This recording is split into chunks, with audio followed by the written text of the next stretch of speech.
So, one of my organizations in my book of business has a 16-week leave policy that overarches parental, medical, it's life. Like you get 16 weeks of leave for life circumstances.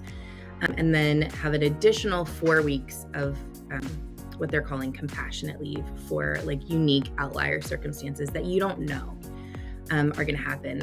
But when internal stakeholders and leadership changed, um, they thought there was potentially misuse of the policy, specifically the additional 4 weeks.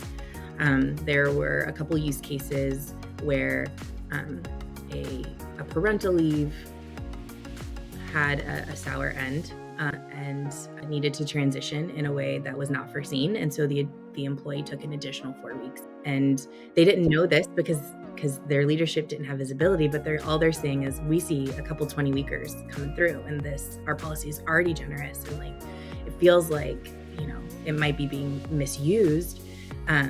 Our team was able to talk through those specific use cases, point out how your company actually showed up with extreme compassion and care in these circumstances. These employees were able to provide appropriate documentation that the policy was applied as intended and as in written. Both of things sometimes don't line up, I think, for leadership teams, right? A policy, how it's actioned, and then like the intent and the heart of the culture of the company. And I'm like, we were able to show both my HR team and leadership, your policy is beautiful. Here's why it's beautiful. Here's how it's meeting the needs of your employees in the last year. Our recommendation is to not make any changes using this data.